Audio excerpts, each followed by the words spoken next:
we'll actually get to some application of the guitar and modes, not just data and information. Um, However, I will tell you this one thing, and I see it a lot. I think like there's some kind of code, secret code that you want to break to be able to play in the modes. And here's the thing: when I was just playing there, and I was just playing, we're actually gonna create these scales right now. That's the next thing we're gonna do. I'm gonna do a recap, and then we're gonna create 7 different C scales. But I do not think in the relative major. And I understand a lot of players will take, they'll go, oh, I've learned all my major scales up and down the fretboard. So I can play C major and G major and D major and A major and the circle fits, E major and E flat major and B flat major. I can play all those scales up and down. So I know that G Dorian is the same as F. So when I'm playing over G Dorian, I'm just going to play an F. No, I don't do that, and I don't even recommend doing that. I recommend learning Dorian scales and think of them as Dorian scales. Your approach is a lot different if you're thinking G Dorian than if you're thinking F major with a G root. Because in F major, you might do a lick.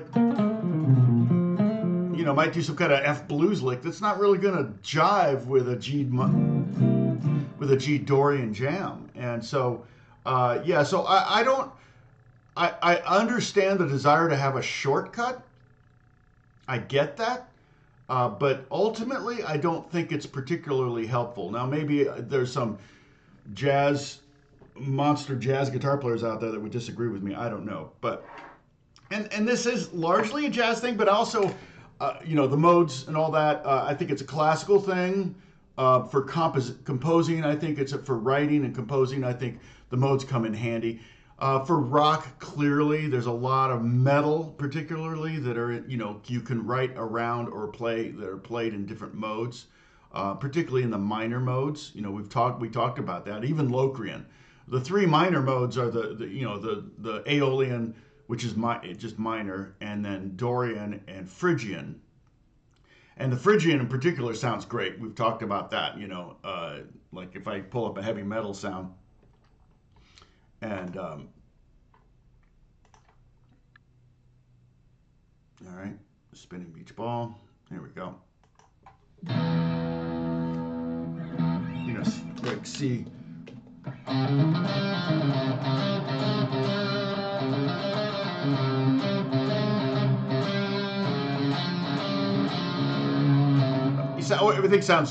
Everything rock sounds better in E. So if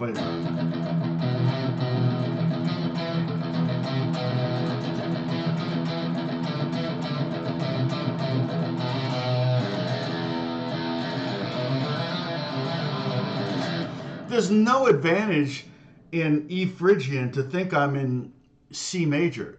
That just doesn't make any sense to me. I'm like, because I've got this E root. If I'm thinking C major, I go, oh.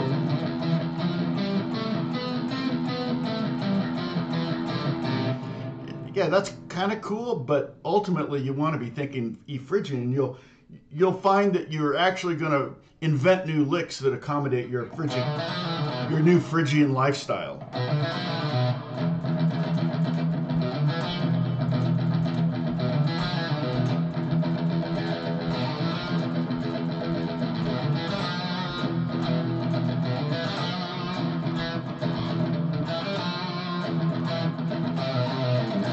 I always forget that I've got, let's see, I have no bottom end because I roll it off so it doesn't woof out the thing. But I wonder if I get rid of all this. I don't like having that.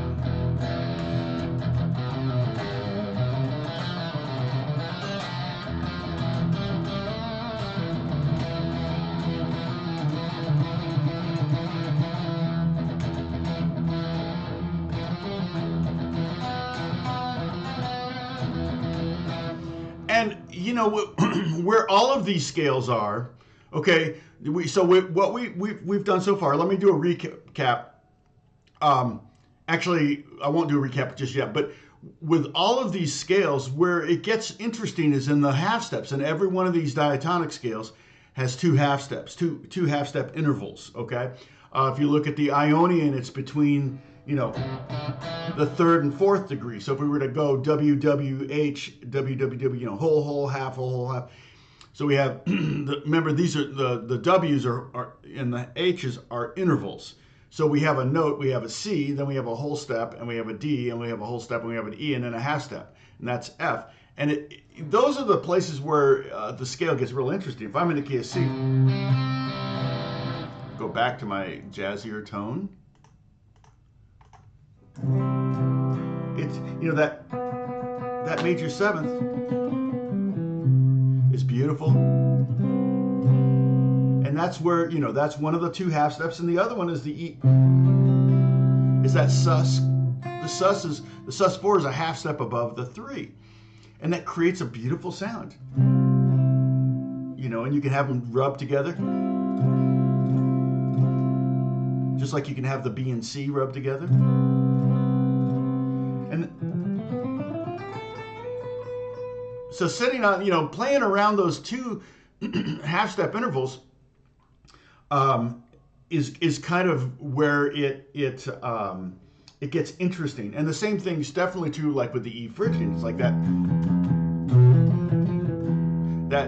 E to F thing, that half step. And then that B and C where you're going up a half step from the fifth. That's what's kind of cool about the Phrygian. You got this E power chord, you got an F power chord.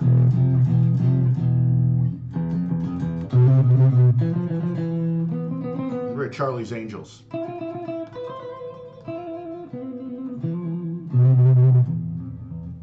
All right. Yeah, I'm almost to 130. Okay, so let me see. I'll remind me. I'll do a. Hold on a second.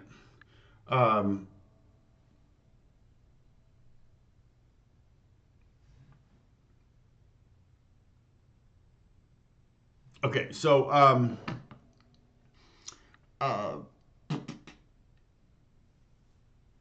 remind me, and I can talk a little bit about NAM. I don't know if you can. I'm going to move these over a little bit, so there's a little gap. There we go. So I'm going to move these like that, so it's maybe you're not losing notes there. Okay, Well, I'll move this over here or up here or something. I don't really need that. Okay. So let's go over what we did. So what we started with, we started learning the 7 different modes, and the way we did it was we just played all white keys on the piano. So we went C to C is C major, D to D, all white keys, exact same notes as C to C, but we're starting on D and ending on D, and it comes up with a completely different sound, which sounds like, here's C to C. Here's D to D. I don't know if you can hear that. Let me bring this up a little bit. All right. And then F to F. Same kind of thing. It's like, it's same notes as C to C, but it has a totally different vibe. Again, that's the Phrygian. I really like the sound of that. And then if we go F to F, all white keys, which is what's written there. No sharps, no flats. That's a Lydian sound. And it has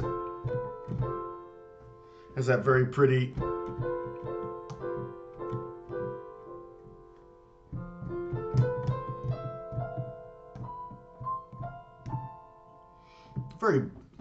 sounds very atmospheric, also sounds very soundtracky, sounds like a Lifetime movie. Okay, and then we go G to G.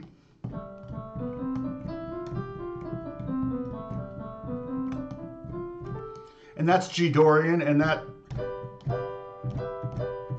has a very 7th dominant, kind of a blues chord kind of vibe, dominant seventh, but yeah, I mean, when you listen to like upright bass, you know, playing in a boogie woogie band or whatever, probably going to do something like.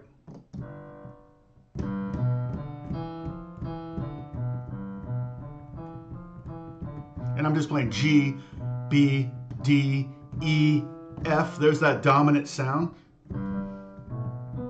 If you wanted something to practice, do that phrase in every key with octaves. Start with the pinky, thumb, pinky, thumb, pinky, thumb. That way you'll learn to play boogie woogie piano that way. Okay. So then the next scale was A to A, same as all C, the same as notes as C to C. That creates A minor, and then B was the theoretical one, the Locrian. Okay.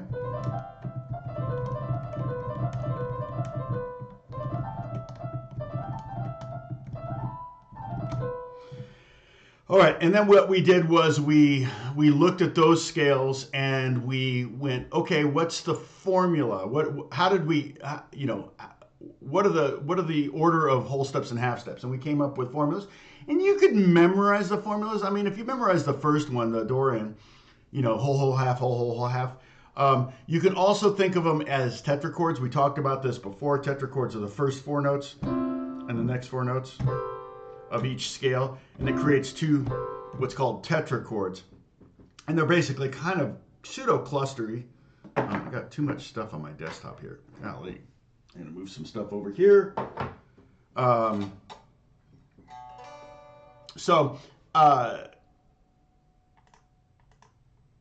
So that's where it kind of came in. So like if we look at the F Lydian, we go F to G, that's a whole step, G to A, that's a whole step, A to B, oh, another whole step, and then B to C. Oh, finally we have a half step. And then we go C to D, and there's a whole step, and we go D to E. I'm sorry, D to E, and there's another whole step, and then we finish off the Lydian, E to F, and that's a half step. So the formula for Lydian was whole, half, as opposed to the formula for major, which was whole, half. And, you know, you can kind of start to see some, oh, I see. Like if you look at the formula for the Ionian, and you look at the formula for the Lydian, you can see the difference. It's like, oh, I see, there's an extra whole step there. They just swapped out that whole step and half step, kind of, you know. So that's no worries, Holly, totally fine. I need a bionic eye. I don't know. I'm sure they'll be able to track me then. I don't want to be tracked. All right, so where did my... Oh, there it is. All right, so... okay, so that's where we left off last week. And...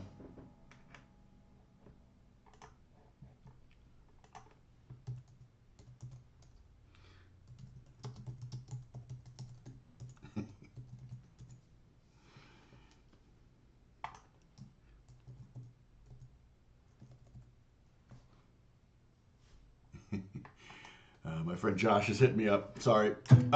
Okay, so I'm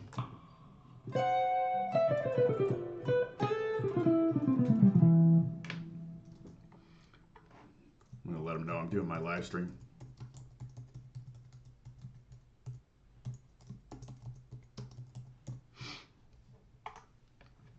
Oh, I'll let him know.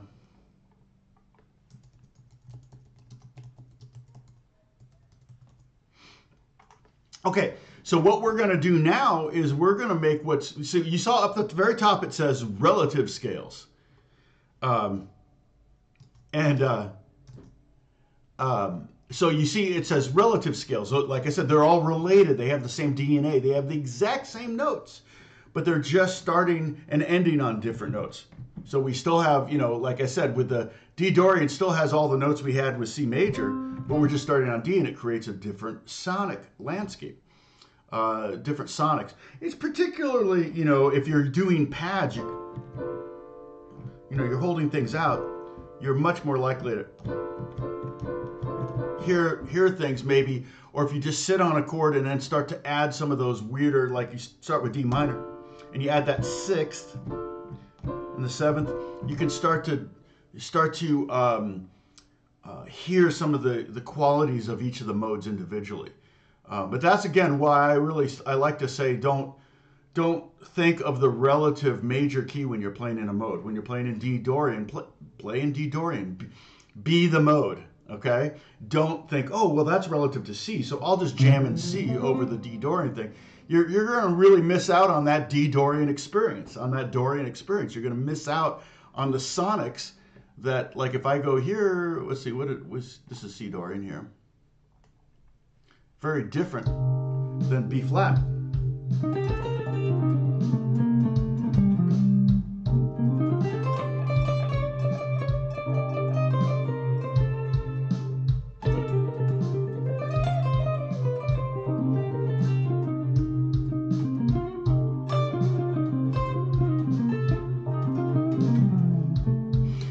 And I'm adding some blues licks in there, you know, because you can get a little bored. Hey, Lena, good to see you. You get a little bored just playing the 7 notes. If you hear something, go for it. Like I played that major 7th, and kind of making it sound almost like a harmonic minor scale or a melodic minor scale, something like that. Okay? All right. So now what we're going to do is we're going to use the formulas to create 7 C scales, all right? And the notes all have to have, here I'm going to show you, this is crazy. Now I don't know, let me see if I can get this to fit. I'm just going to use IDPLMAL, maybe LO for Locrian. So I'm not going to write out the full name of, like I did over here, the full name. I've done it twice now for the modes. You don't really need that because it's already there. Okay, so we created, oh, can I duplicate? This won't duplicate if I do, no. Okay, can I duplicate it here? Can I duplicate? Surely there's a duplicate. I probably need to update. Well, I know I need to update, but anyway, I got to create a new one, which is going to be this giant text window. Okay, so this is going to be parallel scales. Okay. I think that's how modes. Okay.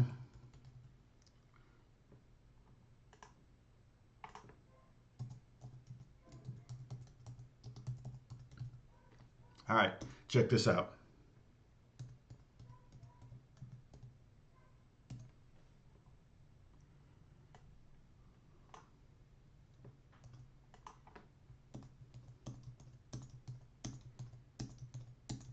I think that's enough. All right, now I gotta find this thing. Where is it? Okay, where's the edge? This is so, like, all right. Did I have 7? Do I have 7 there? 1, 2, 3. Yeah, I did. I got lucky. I got 7. All right. Check this out. You're like, well, yeah, those are all the same scale. Yes, they are. So I just wrote out 7 C major scales. All right. And this is a little bit cheating, but keep in mind, these are parallel scales. So every one of these C scales, the C, we're going to go in order. C Ionian, C Dorian, C Phrygian, C Lydian, C Mixolydian, C Aeolian, and C Locrian. All 7 of them are going to start with a C note. All 7 of them are going to have a D note of some kind. All 7 of them are going to have an E note of some kind. All 7 of them are going to have an F note, a G note, an A note, a B note of some kind. So you can start here, and then as we do the formulas, as we run the formulas, then we make changes to the notes to accommodate the formula that's right above it. All right. But the main thing I wanted to show you is that we have to have every one of the notes in it. Because what some people will do will go, well, up a half step from C. So if they're trying to create a C Lydian scale, they may go, well, a half step above C is C sharp. So C and C sharp. No, you can't put C sharp. It is a C sharp sonically, but theory-wise, it's a D flat. All right, so we want to go up a half step. Yeah, sure, C sharp is a half step above C, but we want the relative. We want the enharmonic tone. We want that D flat because we want to keep this every one of the letters. We want every one of the letters in the key of C to be represented. Every note. Okay, does that make sense? All right. So Ionian we know is fine. I don't even need to. So I'm just going to put a little I here for Ionian. All right. Now, with the next formula, let's look at the. No, we're not. They're not. Martian Murray. No, we're not talking about harmonic or melodic minor because they're not in the key of C. So we're just doing the basic modes. Melodic minor would be. We can talk about that another time, but harmonic minor we've talked about it in the past. Yeah, we're not gonna. Those are not part of the modes, the 7 modes. Believe it or not. And you may actually be more familiar with harmonic minor than you are with Dorian or Locrian. I mean, or Phrygian, but it's not part of the diatonic modes. And just like I could make a slight change to a C major scale to accommodate a totally different thing. It wouldn't be so. Okay, so let's look at the Dorian. We need a whole step. Well, C to D is a whole step, but now the next interval in Dorian is a half step. So we need a half step. So that E, we take that E down a half step and we get E flat. All right. You see that? So we have C to D, that's a whole step. D to E flat's a half step. All right, now what on Dorian, the next interval is a whole step. Well, E flat to F is a whole step. So we're golden. E flat to F is a whole step. Okay, then we need another whole step. Well, F to G is a whole step, so we're good there. And then G to A, that's another, we need another whole step, and that's what that is. Now we need a half step. So A to B is a whole step, so we need to flat that B. So the next thing we're going to do is we're going to flat B. So it could be B flat, and then B flat to C is a whole step, and that's it. And there's our Dorian scale in C. And these are parallel. You can see how they're parallel because we're going to have nothing but C's, D's, E's, F's, and G's. That's what makes them parallel. What makes the ones at the top relative is they all have the same notes. See, these are not going to have the same notes. None of these scales are going to be identical to the other as far as their DNA goes. All right. Okay, now we're gonna get into some more. Here, let me put a little for those of us that are. All right, so let's see. So now we're going to go to the next scale down. And right now I have a C major scale, C, D, E, F, G, A, B, C written. But what we want is a C Phrygian. So we need a half step. Oh, shoot. Well, okay, C to D is a whole step. So we got to flat that D to make it a half step. See that? Oh, wait, did I do it? No, I did the wrong scale. Hold on. It's hard to get. There it is. Okay. C to D, B flat. Oh, no. It looks like I'm all green here, but maybe it dipped down. I didn't notice. Okay. Yeah, Gary. Now and I saw your thing on Discord. Or no, where did you? Yeah, you post. Was it Discord? You sent it to me? No, you sent it to me on Gmail. Are you on Discord? Because you can put it. I think you can put it up there yourself if you wanted to. Gary did like kind of the circle of fifths of all the modes. Yeah, but Gary, don't think B flat. Think you're talking about C Dorian. No, play C Dorian. Don't play B flat major. No, live and learn and experience the Dorian mode. Don't think of the relative major. Maybe if you're in a bind and you need to think really fast on your feet or something, sure. But no, practice. In fact, C Dorian is a great one to jam on. You can just sit there and just kind of jam over, a C minor with a minor six chord.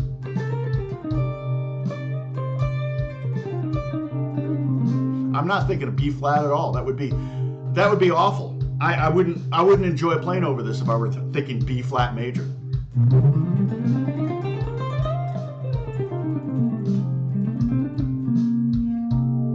It doesn't sit right. But C, if I'm in C minor, C Dorian, I can go to blues licks. I can do that harmonic. Gonna add some harmonic minor licks. Your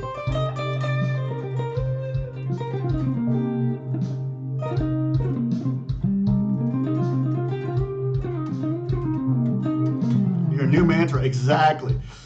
And here's the thing, Gary, just don't think you have to learn 12 different Dorian scales. Just jam on C Dorian or G Dorian or something for a while and get it under your fingers and start to find some things that you're like, oh, because the modes, each individual modes offer up something that none of the other modes offer up in some ways when you start to play them, and I almost mean the term, when I say offer up, I almost mean that it's like an offering. It's this muse.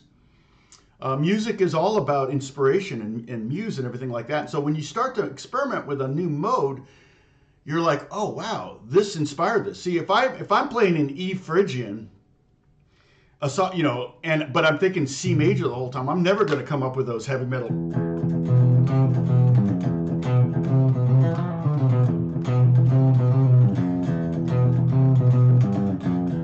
That's so Phrygian, it's not even funny. But it's nothing to do with C major. So yeah, so I definitely think be the mode. So yeah, there are songs. Josh is like, dude, you're so smart. Dude, I have my moments. I love you, Josh. I miss you. We are definitely going to have to get lunch. Okay, so we need to go up a whole step from D flat. That's the next interval. So if we look up in there at the Phrygian, we have half step, and then it's a whole step. So D flat to E is not a whole step. We need to lower that E down to E flat. All right. I'm not going to sit too long on these and make you do the work because it takes too long for you to. It takes like a 30-second lag for the chat to catch up. Okay. So we have C. So far we have C, D flat, E flat. And then we're going to F and G. So we have, in Phrygian, we have another whole step and a whole step. And so that gets us from E flat to F, F to G. And then we need a half step, and that's A flat. Oops, sorry. There we go. I got it. I can't, I have to edit it in the edit window. Okay. And then we go, another whole step up from A flat is to B flat, and then B flat to C is our last whole step. Okay. And that, my dear friends, is C Phrygian. Do you understand what I'm doing here? So we learned the relative scales at the top. We just took all the white keys and went C to C, D to D, E to E, F to F. All white keys. They all have the same notes in them. They're all relative. They have the same DNA. Then we analyzed those in the mode formulas. That's the one below. And now we're using the formulas to create all C scales, a C Dorian, or C major, C Dorian, C Phrygian, C Lydian, C Mixolydian, C Aeolian, and so on and so forth. So far we've done 3 of the 7. All right? And you can see that we've got a ton of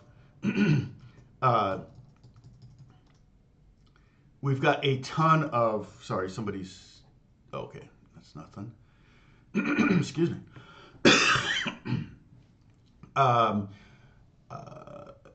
We have a ton of flats in that one. Now the relative, Gary, you can tell me what the relative C,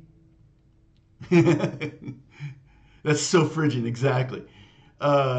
Exactly, Gary. So the relative major to the major key that has 4 flats would be what? A flat? That's the relative major to C. But again, Phrygian's got this really cool heavy metal vibe. You know, it not really great. C Phrygian's not great unless I got my 7 string. But if I go to like my rock tone, let's see, let's get a rock tone up.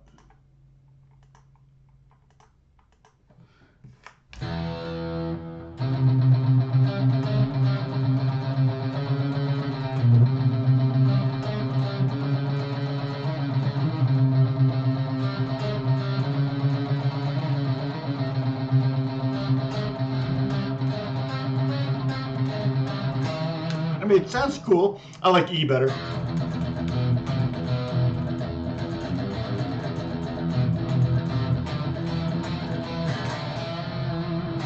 But Phrygian's just cool. If you're sitting there playing C major licks over that, is this going to sound like you're playing a first inversion C chord? It's just going to sound. So, yeah, you don't want to do that. Okay. All right. So we've gotten 3. Let's do the Lydian. The Lydian's going to be kind of be interesting because it actually, I'm going to tell you right now, Lydian is the only one of the 7 that has a sharp in it. All right. Dennis, where's Dennis? Dennis is here?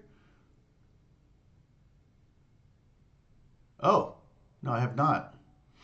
Okay, so let's see. Sorry, my bad. Let me get this window back up. All right. So now with C Lydian, so let's go Lydian. We need a whole step. Oh, C to D, that's a whole step. Okay, we're golden. D to, we need another whole step for Lydian. Okay, D to E, that's a whole step. We're good. Okay, we need another whole step. Okay, another whole step. E to F. Nope, that's a half step, dude. E to F. So we're going to have to go, we have to go to F sharp. All right, so I'm going to go down here to the F, and I'm going to add a little sharp sign there. And there we go. Okay, now we, after that whole step, we need a half step. Well, F sharp to G is a whole half step, so we're good. All right, G to A is a whole step. A to B, there's our other whole step. And B to C, we end up with a half step. So we end up with this scale.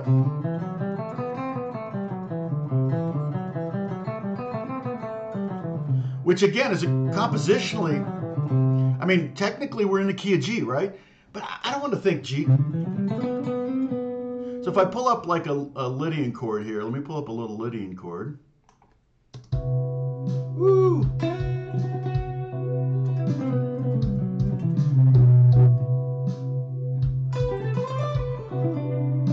I love playing like B minor pentatonic.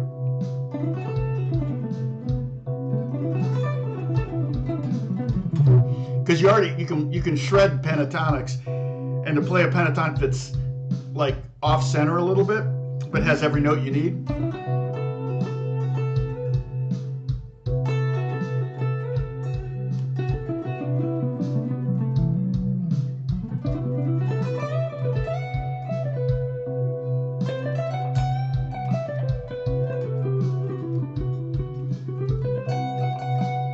You know, and you just emphasize that F sharp because that's the weird note that's different from the key of C. So the F sharp, so that's all we need right there to create the Lydian. We just have one change, and we're gonna do this. Where the next step we're gonna do here is we're gonna analyze these scales and go, well, what did we do? So we're gonna have a root 2, 3, 4, 5, 6, 7, and then like for example, the Lydian will be root 2, 3, sharp 4, 5, 6, 7. So we can either use the formula, okay, to create the mode, or we can go, oh, well, you know, you don't need to memorize the formulas at all, because to get a Lydian scale, all you need to do is sharp the 4th note of a major scale. So I can take any major scale, D major,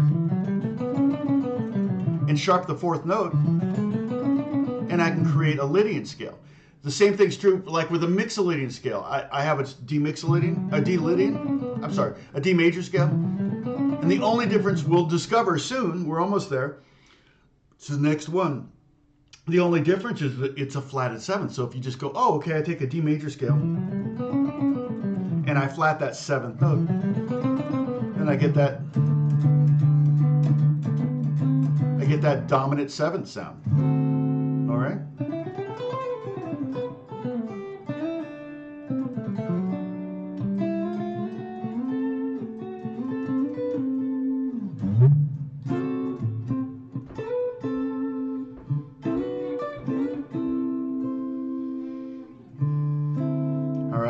So that's kind of what we're ultimately going to do with this information, okay?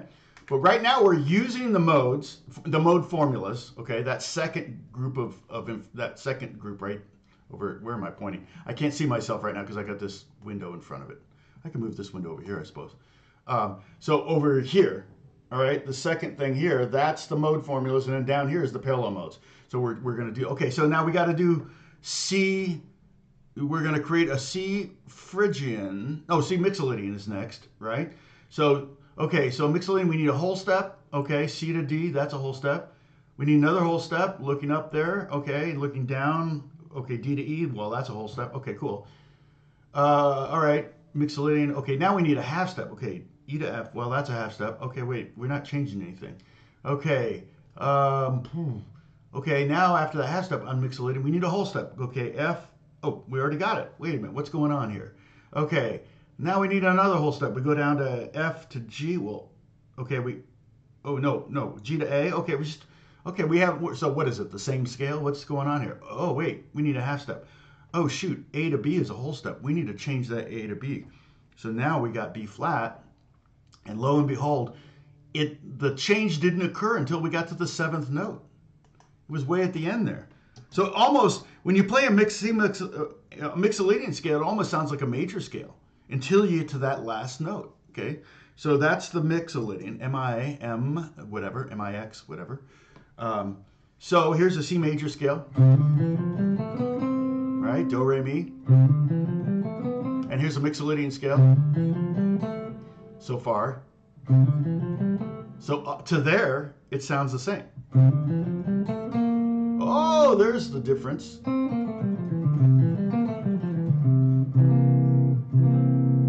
Right? Woo! Love the sound of the Mixolydian. It's a great scale to know to play over blues. And we've done this before. We've talked about this in the past. What I would do is if you want to play in blues in C, for example, you've got three chords, basically. You got C7 to F7, C7 to G7. And if you can learn all those Mixolydian scales right here in this position, you check this out. I'm just going to play the Mixolydian scale for each of the chords, and you can hear the chord change when I change the scale.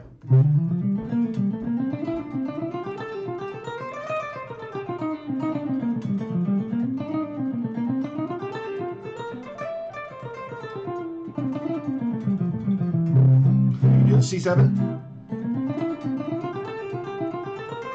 to the F.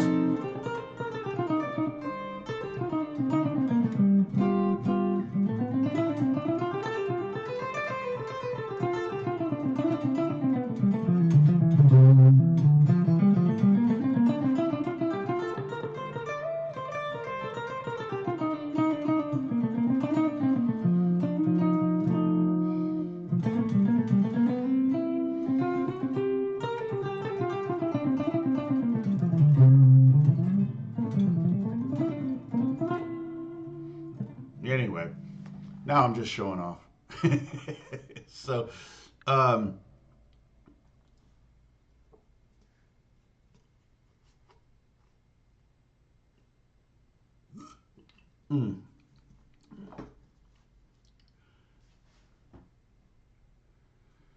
which two modes are, he played the progression C minor, D minor, F minor, A flat, major 7, and B flat, and then C minor 7, F minor, C minor 9th. Which two modes are minor 9th?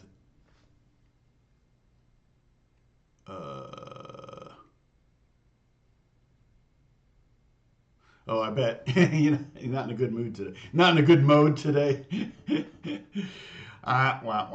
Okay, we only have two more to do. Let's finish this out so we can start to see this. So again, I started with the parallel modes. I just started with 7 C major scales, so we can see that we have to keep those letters in there. There has to be a D and an E and an F and a G and all that in there, but they will be altered. All right. So now, and we're going to get to Locrian. Locrian will have the most alterations. All right. So let's go to the next one, which is C Aeolian. All right. So if we look at C Aeolian, and I got to click in here, right here. Okay. We start out with a whole step, C to D. Okay, we're golden. Okay, we need a half step. So D to E is a whole step. So we need to flat that E, and so it's D to E flat. Okay, and then we need a whole step. Well, E flat to F is a whole step. We need an Aeolian. We need another whole step. So F to G, we're good. Okay, we need a half step. All right, so G to A is a whole step, but we need to flat that A. Okay, we can't have G sharp. We don't want G sharp. We don't want to have the same letter in twice in a scale, unless we don't have a choice. If it's like a 9 or 10 note scale, you're going to have that happen. But if we're talking about diatonic 7-note scales or pentatonic scales, you don't want to have any duplicate letters if you can help it. Okay. And then even if it means having like C flat or E sharp, it doesn't matter. We're still prefer to keep those letters individual. Okay. Now, what do I need? So A flat, from A flat, we need a whole step. Well, A flat to B is more than a whole step. So we need to lower that B down to B flat. And that's a whole step now. A flat to B flat. Okay. 2 frets is a whole step. And then the last, we need a whole step from B flat, and that's C.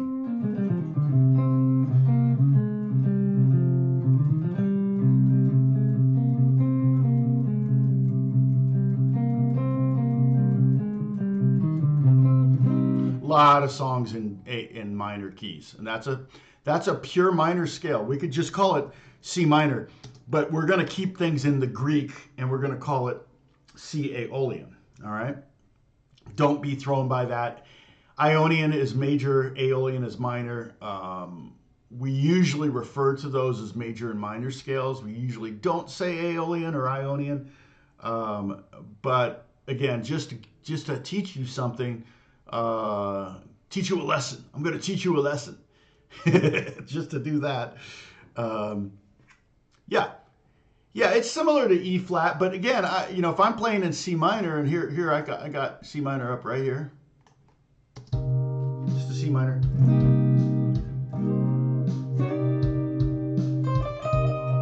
I don't want to think E major, flat major, It doesn't really resolve on E flat. It wants to end on a C note. And if I'm thinking E flat major, Gary, then I'm probably not going to play C blues licks, which works so good over a minor chord.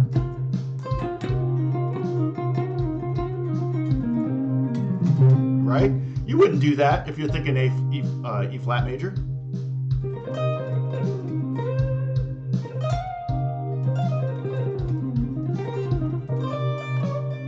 Get that beautiful ninth in there.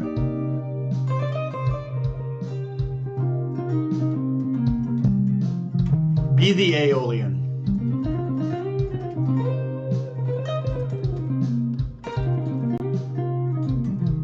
No, I can't imagine. See how many likes I see. Just refresh your page. I have 12 likes and 31 viewers. Okay, so yeah, so all that is right there that you're hearing is a C minor 7 chord that I played on Rhodes.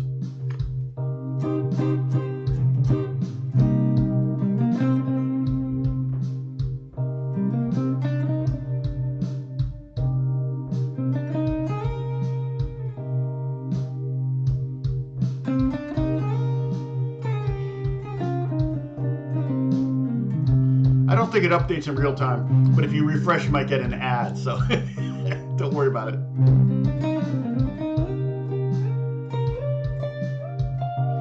And again, I always say, learn your scales on one string too.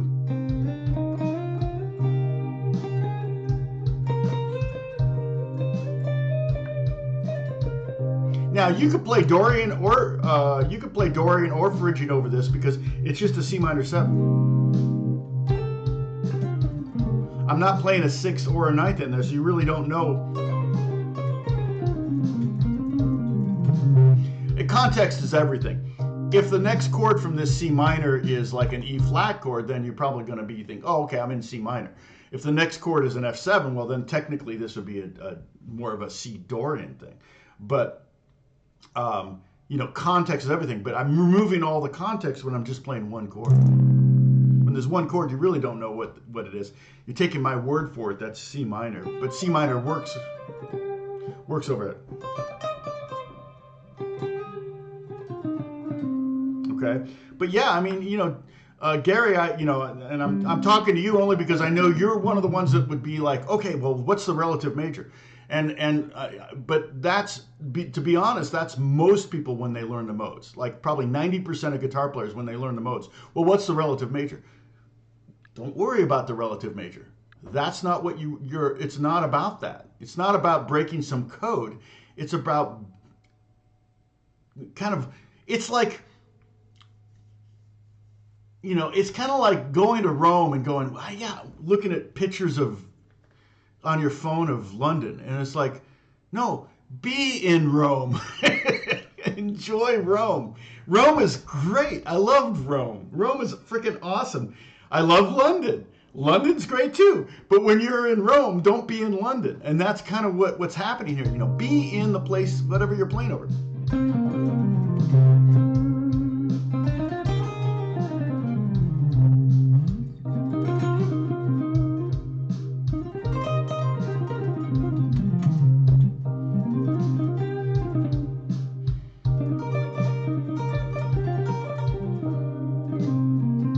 And then there'll be things you could do. You don't have to stick to the modes. Like I said, you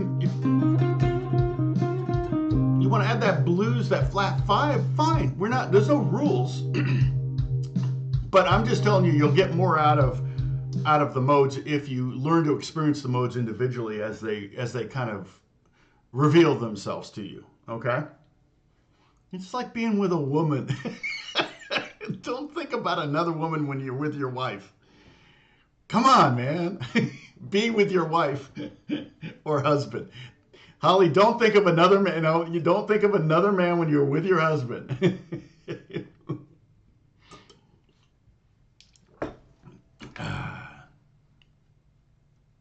Yeah, you like it. How do you like the woman example? You like the travel example. Okay, now am I gaining numbers or losing numbers here? I don't know. Okay, we're losing numbers. Okay, well, start talking about men and women, and it's like, oh, no. Okay, so we just have one more to do, and that's the kind of theoretical Locrian. And this one's going to be kind of crazy, but we're going to start with a half step, which means we got to take that D and we got to flat it, all right? And I did the wrong thing. There we go. And then we need a whole step from that, right? Yeah, half whole. So we start right off with a half step. That's not a big deal. That's what the Phrygian scale did. But then we need a whole. All right. So D flat up a whole step is not E, it's E flat. So I'm going to put a flat there after the E. And then we need another whole. Okay, we're good. We got the E flat to F is a whole step. All right. All right, now F to G, that's a whole step. Do we need it? No, we need a half step. Oh, shoot. So here's where Locrian gets weird, is where we have this flat 5. So that's where you don't really have a really strong 5-to-1 resolution like you would, say, in the key of C. Right? There's no such resolution in a Locrian key. So kind of weird. We need a whole step up from G flat, and that's going to be not A, but A flat. We need a whole step up from A flat to B is more than a whole step. We need to lower that. And then B flat to C is a whole step. So the formula, again, for Locrian is half, whole, whole, half, whole, whole, whole. And so this would sound like this. And I do have a chord here, kind of a pseudo-diminished kind of vibe.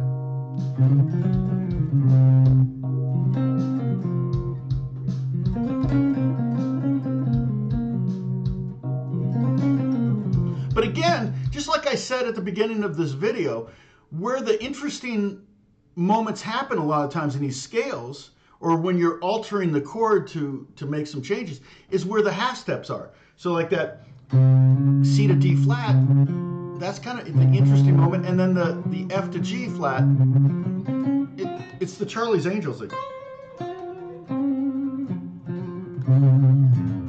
Okay, those are the cool spots, you know. Oops, sorry, I I went to Phrygian.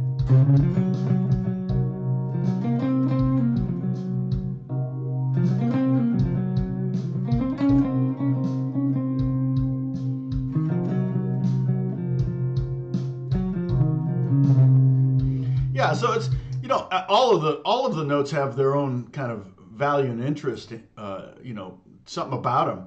But those half step, yeah, not woke. So you love the relationship example, yeah. Yeah, be with your wife. Don't be with someone, And when you're with another woman, don't think of your wife. That's the implication, right? It's like, oh, geez, what did I just imply? Okay, so now we've got that. Let's see, hold on, let me go to OBS. Okay. All right, last one. So that is the Locrian. I'm going to put LO for that. All right, like J-Lo. All right. So now we see the parallel modes, right? Do you see? So now you see what we've done here with the parallel modes. Now what I want to do is I want to analyze. Okay, so we're going to do an analysis of those scales. And Sam and Gary, you're going to love this. Right up your alley. And what the analysis does is it will give us maybe something, a little bit of a code breaking thing. I know everybody loves, I got to break the code on this guitar thing. It's like, yeah, here's the code. Practice, practice, practice. Oh, and then also practice. So, yeah, exactly. Yeah, Martin, that's always true. Just throw a half step in somewhere. It's going to sound interesting. That's very true. It's very true. You can try that with, and in fact, sorry, Martin, you got me on a little sidetrack here, but perfect example is just take a C major chord up here, right? And if you just do half tone neighboring things, where half step neighboring, so I take the notes like here, here, here, just visualize those there. If I go a half step above, a half step below, and to the note,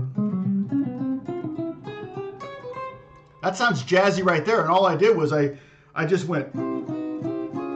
took that C note, C chord, and I went down to B, and I went up to C, and then back up to C sharp, and whatever.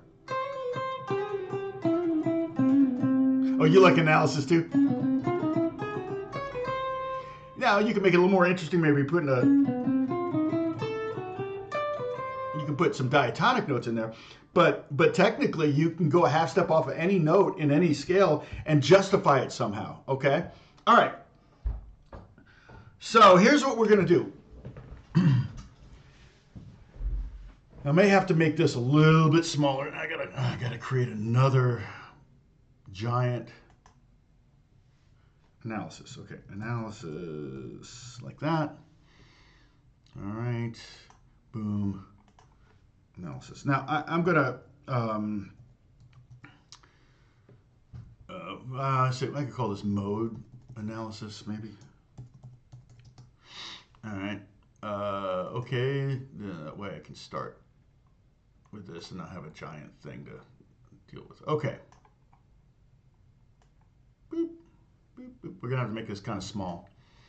Now I could probably make these smaller and move it over, but I'm gonna leave this right here. Hopefully you'll be able to see this. But we're gonna take each mode, and so the first one is there is no changes, right? From C to C. Right, from the C Ionian up here to this C, that's our gold standard. That's our standard. So when I click on this, okay, I'm good. So basically, what that means is here's the way we're gonna look at it: root 2, 3, 4, 5, 6, 7 root. All right. Can you see that? Is that too small?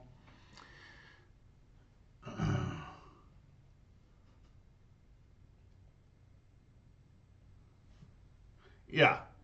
Well, I always say in jazz, if you make a mistake, do it again. They'll think you did it on purpose. So, all right. All right. So let's go to now. What do we do to these numbers here? Okay. What did we? Whoops. Not this. Okay. What did we do to those numbers when we made the Dorian scale. Okay, and so again, and what I'm going to actually do, I'm going to go at the front of this, and I'm going to go I, and then space. Okay, so for the Dorian scale, okay, it's the same for the most part, except we have an E flat and a B flat. Well, what number is E flat? Oh, that would be the third. So we have a root, a second, a flatted third. The fourth and the fifth and the sixth all stay the same, but then the seventh was flatted, okay? And then we have a root again. And there's our, and I can make this a little bigger for now until we need the room, okay? There's our kind of analysis. So here's how you apply that. Say you know a G major scale. Okay, how do I take a G major scale and turn it into a G Dorian scale? Well, you flat the third and you flat the seventh, and you take that G major scale and you turn it into a G Dorian by flatting the 1, 2, 3, 4, 5, 6, 7, 7 root.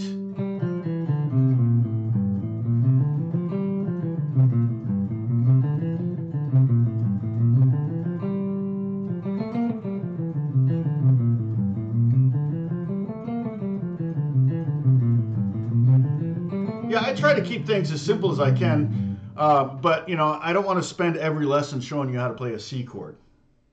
So and I'm just trying to keep it interesting for me. So this is something I'm passionate about, and if people dig it, or if people are looking for this information, then they may be able to find it here if they're hunting on YouTube for it. So.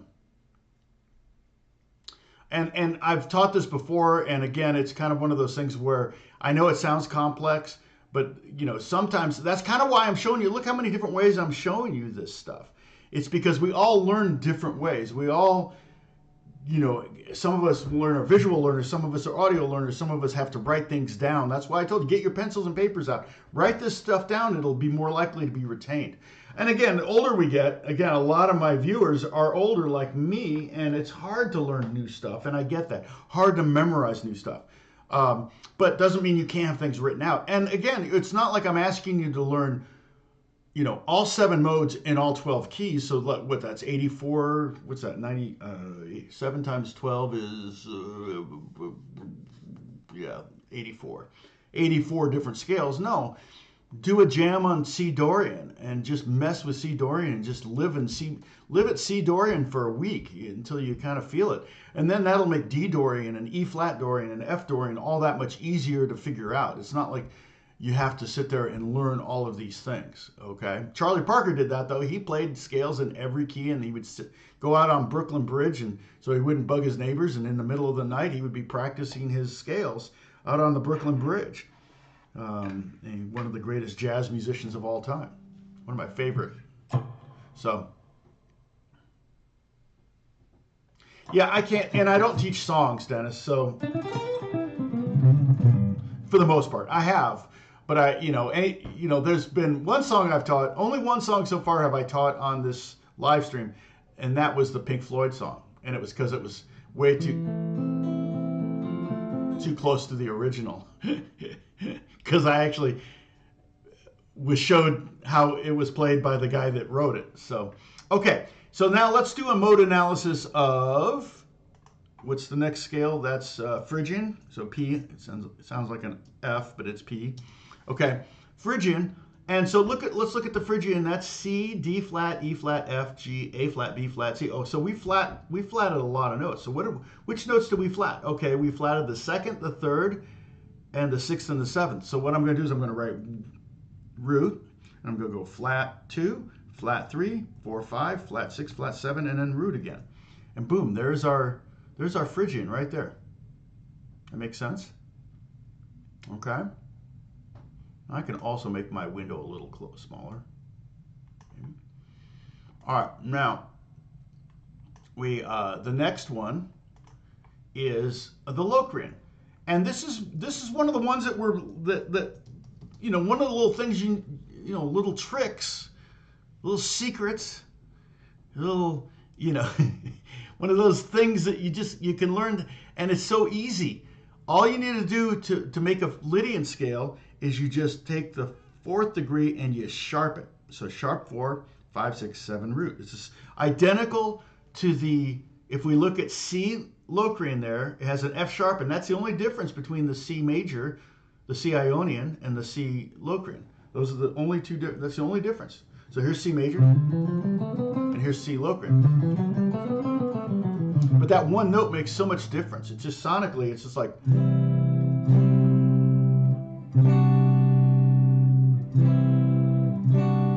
it's like Stairway to Heaven, right?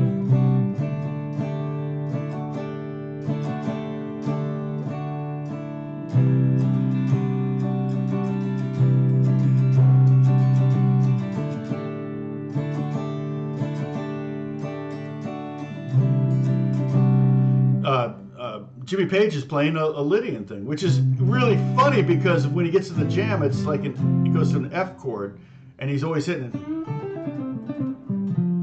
that F note.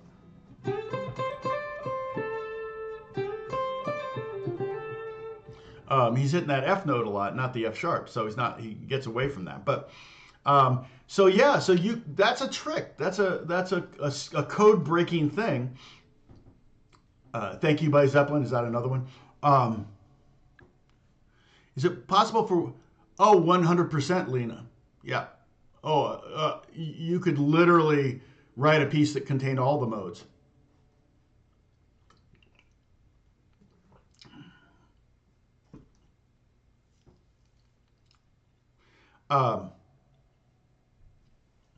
So now the Ionian, the major pentatonic plus the floor. Oh, I see. You're saying, oh, if you start from the major pentatonic, you add a 4 and a 7, and then you're saying add a sharp 4 and a flat. Yeah, you could do that. Some people, yeah, they learn the pentatonics, and that's the best way to learn major scales is to figure out what notes to add, I guess. I've never done that. I never taught it that way. I just learned scales, major scales and minor scales and Dorian scales and all that. So I didn't really have to come at it from the pentatonic. I almost am more likely to come up with pentatonic scales from the diatonic scales by removing notes. But yeah, you could totally think of it that way if that makes it easier. That's another way to come at it. Again, okay. So the next scale is the Mixolydian. So if I go to the M, Mixolydian, okay. Well, again, the same thing with the Lydian. Remember when we did the C Mixolydian, we got 6 notes and we hadn't changed anything. No, until the 7th note. Up until the 7th note, nothing's changed, so it sounds like a major scale.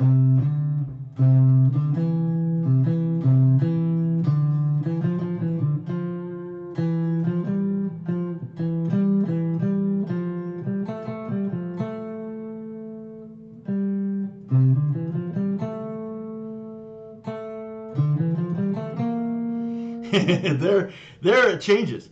And so when we get to that 7th note, we're going to flat it. So we're just going to go root 2, 3, 4, 5, 6, flat 7, and then root. And that's, again, another little trick. Now,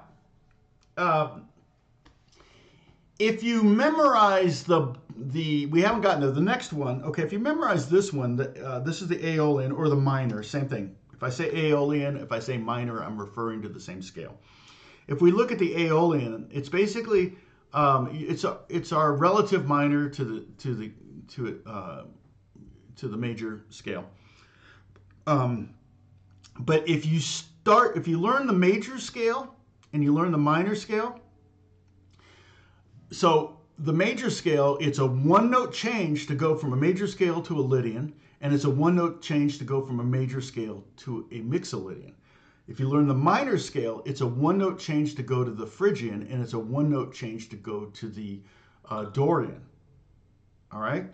So if we look at, and we've done the Phrygian and the Dorian, we haven't done the minor yet. Let's do the minor. It's root. They all have R. You notice they all start with an R.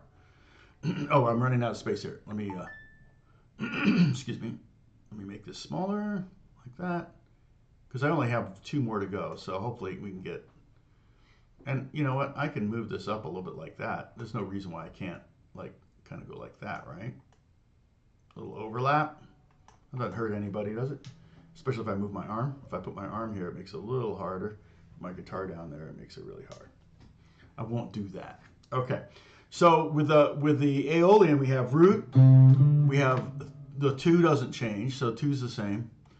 The third is flattest. We have flat 3, 4, 5 are the same. We have a flat 6, a flat 7, and then another in a root. So if we look at the Aeolian, that, you know, 1, you can say 1 instead of root. You don't need to say root. I could have put 1 there. I don't know. 1 would have been cleaner, but the root, I like you to think of it as the root of the chord. We have root 2, flat 3, 4, 5, flat 6, flat 7, root. Okay. If you compare that to the Dorian, it's almost identical, except the Dorian doesn't have a flat 6. So if you know C minor or C Aeolian, and you know that the only thing you change is you sharp the 6. So I just went from C minor to C Dorian, or sorry, C minor to C Dorian, just by changing 1 note. Okay, I could also play it this way.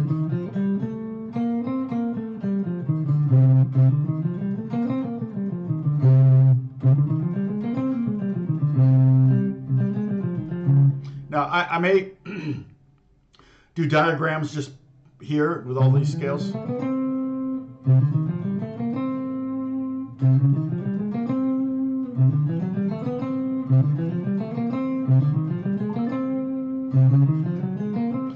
I can do all 7 modes and do diagrams for those, and then we can post those later, okay? We can maybe do that next week. I've got some work I got to get to here in a little bit, but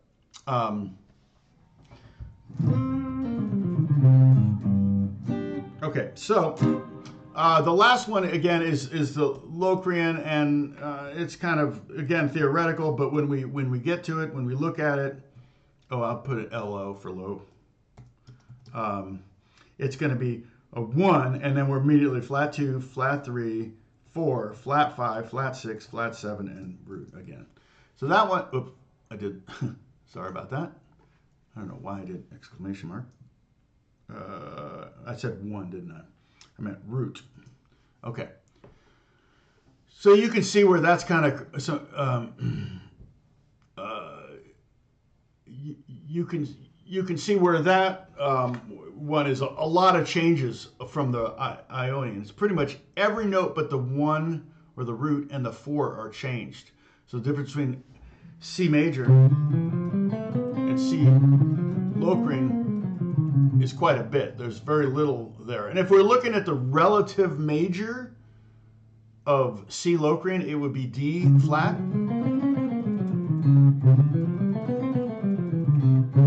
So you almost couldn't have it more different. C major and D flat major are very, very different scales, right? Okay, so this is all I wanted to cover today.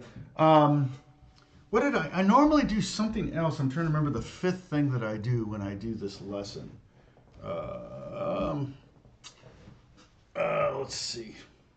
Anyway, but we can debrief now on the NAMM show.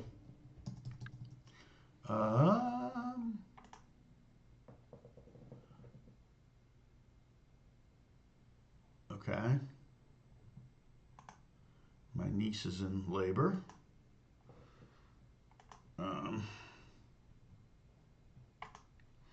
All right.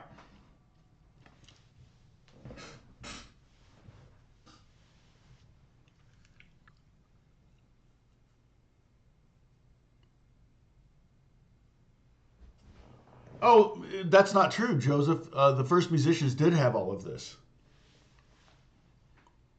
They may not have analyzed it, but major scales go back pretty far. And I dare say that when David played the harp, it was probably tuned to some kind of major scale.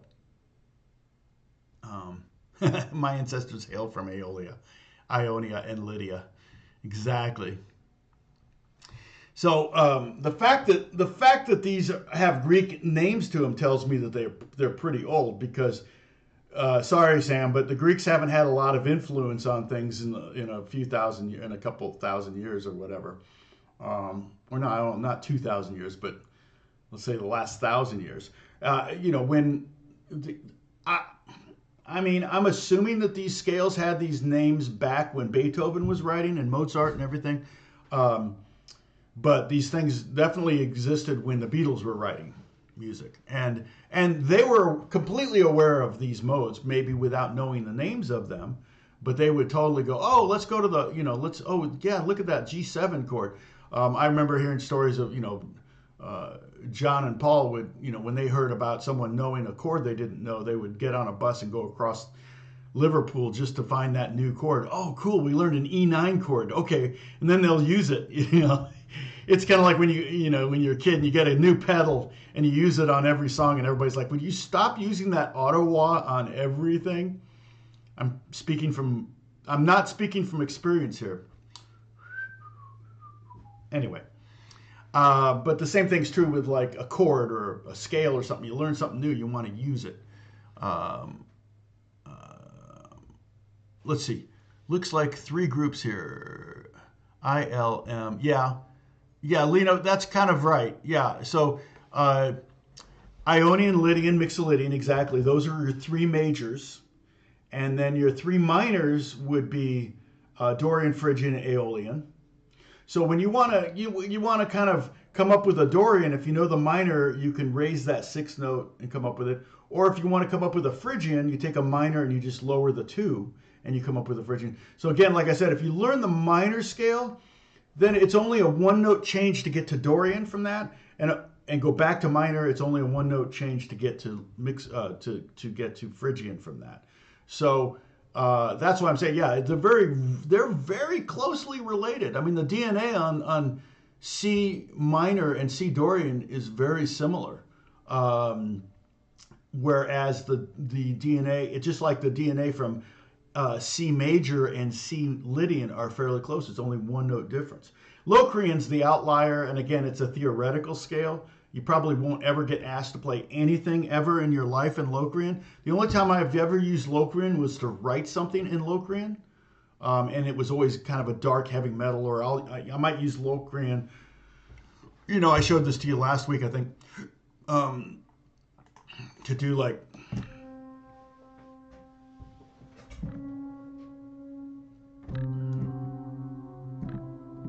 Oh, I see.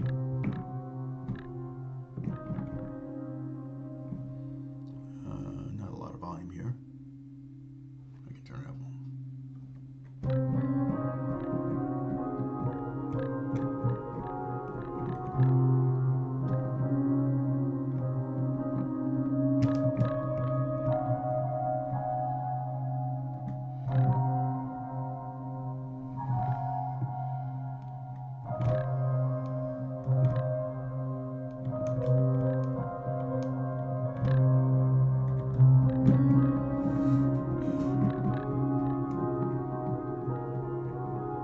Kind of has a haunting kind of sound to it. So it's not a useless scale.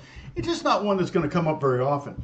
And you know, there's scales that are variations on Locrian. Like you could take a Locrian scale and put a major 3rd on it. So you would end up with like, oops, now I'm really loud.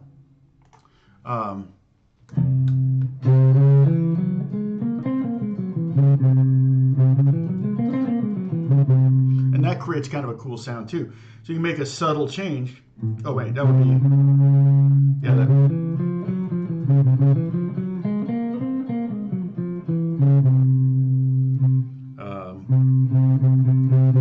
But it still has that.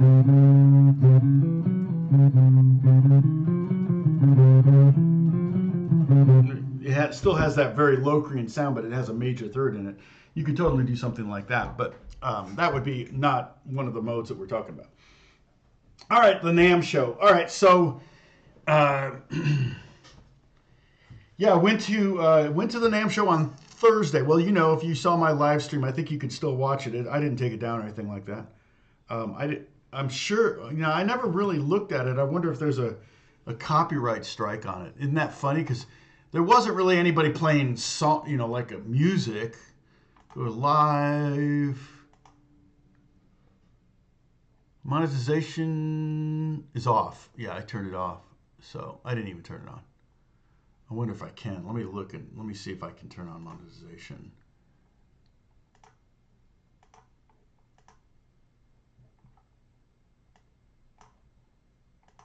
Might as well, right? Save.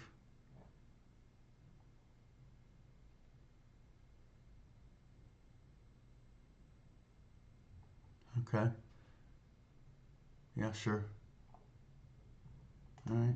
I get, yeah, because you know, at the NAMM show, people are jamming, but they're not playing music per se. It's such a cacophony. That's one of the things that I hate about it. I mean, there's things to like about it too. I'm not saying it's awful, but it's just a lot of noise. It's so loud. Are you going to talk more about their application next time? Yeah, yeah. And I've been talking about application too. Um, you know, some of these modes, you know, are for soloing or for writing or for analyzing and things like that. So yeah, definitely. I feel like maybe next week I'll do more rubber meets the road kind of thing, and I'll start showing you how to play some of these scales on guitar. Um, let's see, Gary. What did Gary say? I missed that. Oh, George Martin helped. Yeah, the Beatles a lot. You know. Yeah, he knew the modes. I mean, he knew all that stuff. Um, and he often would be like, "Oh, that Paul, that's not right." But then Paul was always right, or John, or George. You know, it's like when George Martin was trying to figure out what note John was singing on Twist and Shout. He's like, "No, sing it. You know, was it in D? Sing an F natural, sing an F sharp there." And John, what's that? And he play an F sharp on the piano, and John sang it with an F sharp, and it wasn't right. He goes, "Oh, it must be F flat or F natural." So George Martin had F, twist, shake it up, baby, now, twist and shout, whatever. It's like sing twist and shout. So F sharp, and it was like, no, that's not right. F natural, and that's not right. It's in the middle. And that was when George Martin realized there were notes in the middle, which is funny because he was an orchestrator. He knew that violins could go in the middle, but they never did. They always tried to play in key. So I'm sorry. So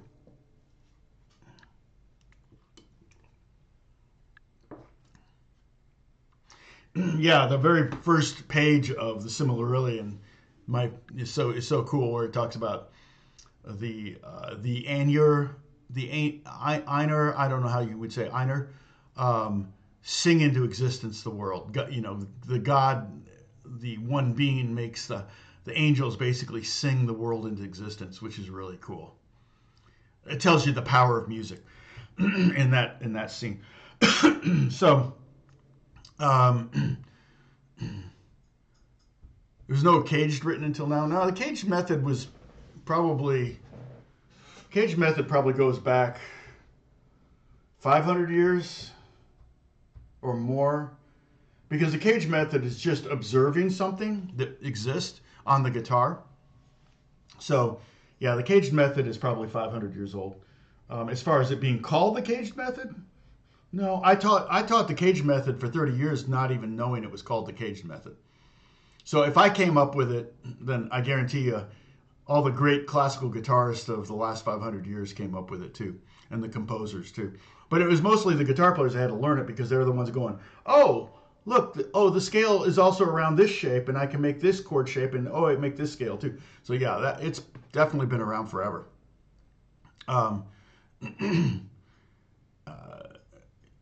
So yeah, definitely acoustics were before electricity. That's true. But caged method predates electricity, and so did the modes.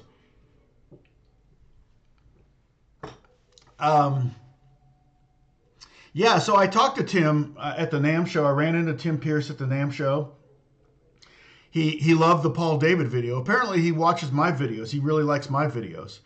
I didn't realize he hadn't been doing session work for 10 years. I don't know him very well. I mean, I think I've seen him at one session that he was playing at and I was a guest of.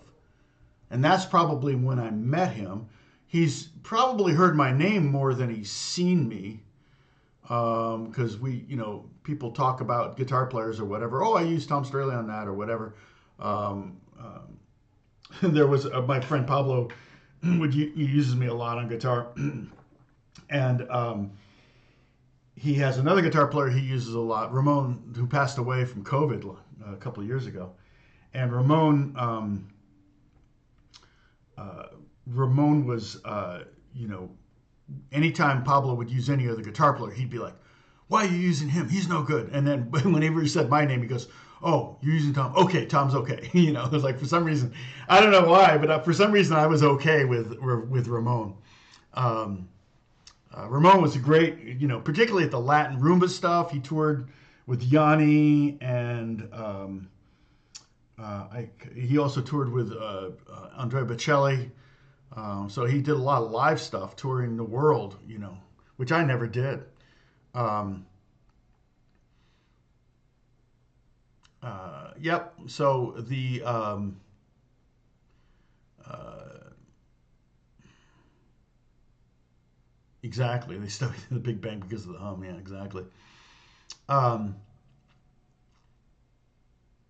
yeah, I do dig the Lord of the Rings. Yeah, the Silmarillion is quite the tome. I haven't really ever been able to finish it.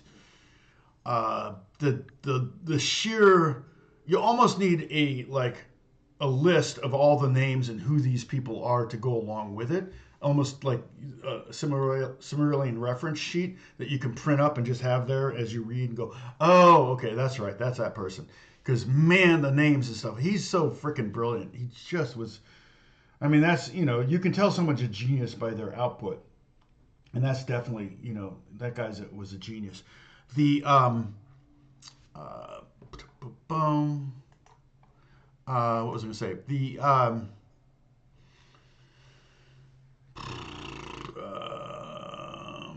Oh yeah, so talking to Tim Pierce at the NAMM show, yeah, it was weird. I didn't realize he didn't do session work anymore. He's got all that great gear and he's really into tone. I love his pedal reviews and things like that.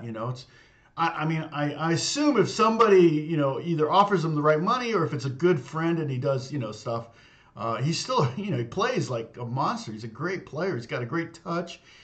Tone, his thing is like his tone and his ideas. I mean, that's oftentimes what people are hiring someone like Tim Pierce for. They've got great ideas and great tone. Yeah, I'm in that neighborhood, but I don't live there. I'll visit, Um, and sadly, he gave all his work to Andrew Sinowak. I'm like, oh man, Andrew needs more work, but that's all right. That's what happens. It's like Andrew probably had a relationship with him, and Andrew's an insane player and can sight read like crazy, just like George Deering. That those are the two guys that do pretty much all of the guitar work now in movies. Um, uh, oh, you're kidding? Andy Serkis read the Silmarillion. I'll have to find that. That might be the way because I've actually been listening to books on tape. I enjoy that at night. If I read, I've told you this before. I was taught. I went to a very progressive elementary school in Washington D.C. and they taught sight reading. They taught you to read via sight reading, which is instead of phonics. Phonics was like, oh, that's the old way. That's the 50s. We got to modernize how we teach kids. And it was like, okay. So it was just pure memorizing words. So they'd hold up a word like something and you'd just look at it and go, what is that? And they go, that's something. Okay, something. And then they'd hold up another word, like precipice. No, just kidding. Guitar, and you'd go, okay, what's that word? And they go, well, that word is guitar. Memorize that. Okay, look. So when I was reading word, word, word, word, word, word, word, and it's exhausting. When I read music, I don't read note, note. I read phrases. And if you're smart, if you're a good reader, a good music reader, you're reading phrases. You're not reading one note at a time. And I learned to read music that way, but I didn't learn to read words that way. So when I read, I get sleepy fast because it's like, dun, dun, dun, dun, dun, dun. My head is just like, oh, and I get really sleepy when I'm reading a book or something like that. So listening to it, I can go 5 chapters in a night, whereas with a reading proper, it's about one chapter and then I'm asleep. So, um,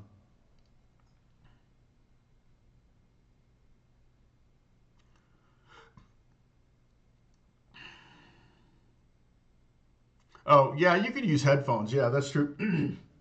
There's some great headphone amps. Um, but yeah, there's everything. I'm playing electric here, but everything I played on electric, I can play on acoustic.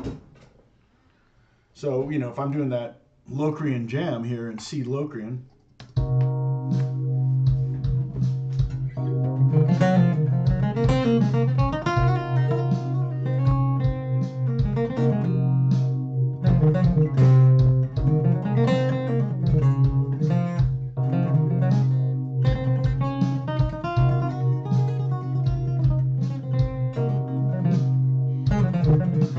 yeah, I can totally do it. Doesn't really matter. Um, uh, all the modes, and I could write out like all the modes in G in open position.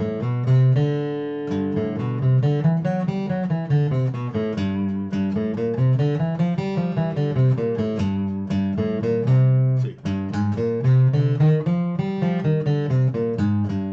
but I feel like it's better to learn them in a little chunk like this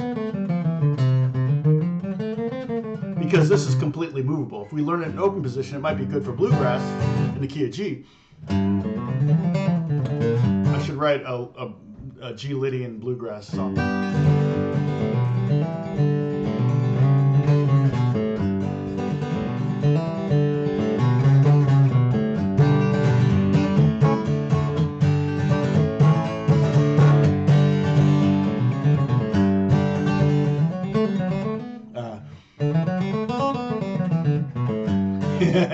That would be fun, actually. Call it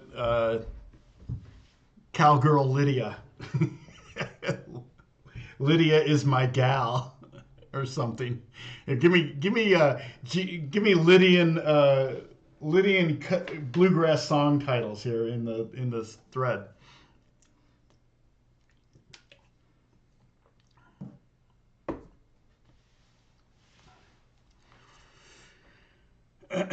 Yeah, well, and it's when you live in an apartment building, it is hard to jam, to rock and exercise the walls, as I say. Um, one of the first things drummers do when they move to LA is they get what's called a lockout, which is a room where they rent a room where they can have their drum set up and playing. And so it's like they pay rent in two places. They pay rent for where they live, and then they play for their lockout. And their lockout could be maybe as little as $400 a month or something. And it'll be in the valley, and you just go in there, and there's like 50 lockouts. So somebody's making 20 grand a month off of all these little rooms that they built for all these drummers.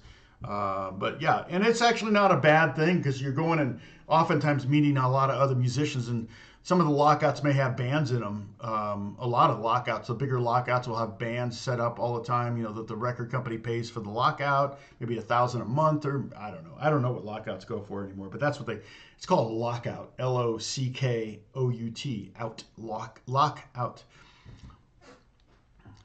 Oh, Lydia, oh Lydia. Oh, that's right. That is Groucho Marx. Yeah. So, ad. You got an ad. Yeah, sorry about that. Well, at least everybody got an ad. So when you get an ad, does it pick up where you left off, or does it skip ahead? Yeah, and like I said, I don't make a lot of money off of these. If I look back, I can tell you what I made on like the last week's live stream. I may not have made anything because if it doesn't get a certain number of views, it doesn't even trigger it. But let's see. In fact, they may have got. I don't know. We'll see. Content live. Okay, so let's see. Monetization. No, okay, that's not what I want. I want analytics. Here we go. I made 42 cents last week's live stream. And 18 people have watched it in the last 48 hours, so people are catching up. But yeah, so I'm not getting rich on these things. Updating live. Okay, so here the live one now. Let's see. Let's go back here. It actually I can actually see the analytics of the one we're on now. Last 60 minutes, 100 people view. Yep, and it doesn't say estimated revenue or anything yet, but I'm gonna turn off this. But yeah, I should probably get to work. Oh, okay. Yeah, I should probably get to work. And so next week, what we will do is talking about NAMM. Yeah, did I see any gear that no, I never see any gear at NAMM that I have to have. It's rare. I didn't go. I saw the pedal area, and I didn't play through any of the pedals. Putting the headphones on and playing, standing there and playing guitars, I just not really my thing. Yeah, decent neighbors some music, exactly. Um, yeah, I mean, if it's technically not open to the public, but I ended up buying my own ticket. So it was smaller than it was pre-COVID. I don't know that it's ever going to come back. Fender wasn't there. Gibson wasn't there. We talked about this on my live stream. I mean, the halls didn't even go all the way to the back of the wall. Normally, man, it would be packed from all four walls on these giant halls, and there's 5 of those, and they built 2 new ones, so there's technically 7 giant halls, and they would all be full, plus the ballrooms of 2 hotels. But it was like, nope, one hotel didn't have it. The hotels didn't have anything in them. One ballroom or one hall was completely empty. And then the other 4 main halls in the main building were 2/3 to 3/4 filled. They didn't even go all the way to the back wall. So Elixir wasn't there. Gold Tone wasn't there. Taylor wasn't there. Martin was there. I walked around Martin, right? We saw Martin. And so, yeah, it's interesting. Here's the thing, though. I remember going to Guitar Center during COVID, and they didn't have any guitars because they couldn't keep them in stock because people were learning how to play guitar in COVID. That's why my channel kind of blew up. That's when I went over 100,000 was during COVID. I was at 60,000 before, and I ended up over 100,000 during COVID. And it was because people were trying to learn guitar, so they were watching videos and subscribing and things like that. Well, I think some of these companies kind of misinterpreted that. They go, "Wow, our sales were booming, and we didn't go to NAMM." Well, you better not. You can't have a pandemic every year that's going to pump up your sales. For one thing, if you had a pandemic every year, nobody would have any money to buy guitars, so you would have no sales. But if with the NAMM show, it's like, Taylor was like, yeah, they spent a fortune at the NAMM show because they would rent a giant room that was all theirs. Like there were whole top floor, third and second floor that were full of stuff. There was nothing up there, but now the thing was at the NAMM show this year and last year, more than I think in previous years, were the sessions, the talking sessions where they would interview people and stuff like that. There were a lot of those, and I went to one of those that a friend of mine was speaking at, and it was good. But by the time they did the introductions of the 3 people, that was 20 minutes of the allotted 50 minutes, and so then they get into they didn't really get to answering any questions when they finally did. You get people up there that are not interested in asking a question. They want to tell you their life story. So I never feel like these kind of forums are any good. I've never been to one ever in any kind of situation like this that was at the NAMM show in particular that was very educational, that I learned anything from. Now maybe that's because I'm already a working full-time musician, but in my opinion at the NAMM show, that should be what's there. Those should only be people that are busy and working, not people that I want to be a songwriter. It's like, what are you doing here? So it's not that kind of thing, or it didn't used to be. So, Gary, puppies were adopted and guitars were purchased during COVID. Yeah, that's right. Very true. Yep. And people moved into bigger spaces. Like they realized their 3-bedroom house with their 2 kids having to do school from home and both parents having to do work from home wasn't big enough. That's why our house value went up so much, was because we have a 4-bedroom. So it's, if we put it on the market back then, we would have sold it in 5 minutes. But then we would have had to move somewhere. I don't want to move. I like where I live. So anyway, okay, thank you so much. Let me get to work next Monday. Hopefully, if I'm able to do it, I'll let you know. But I'm planning on it. Next Monday, I will try to create some diagrams, and maybe I'll create them here on the fly. We'll see while we work. But we will start out with little 8-note scale. We'll do all 7 of them in the key of C, so you can kind of see how they lay on your fingers and start to get to work on them. Okay, and then maybe what I can do is I can do a stupid jam track where it has all the modes, and you can just go through all the modes and just keep looping it or whatever. Maybe I'll do that. It's like, oh wow, that's crazy. So anyway, thank you, Holly. Thank you, Bruce. Thank you, Dennis. Thank you, Bob, all the moderators. Appreciate everybody here. What did we get? Peaked out at about 31, I noticed. I actually looked at it when it was 31. So, yep, I'm signing out, so people are starting to leave. So that's how it should be. Thanks, Joseph. Appreciate you. God bless you too. 6ix9ine, thank you so much. Have a good week and enjoy playing guitar. All right, bye-bye.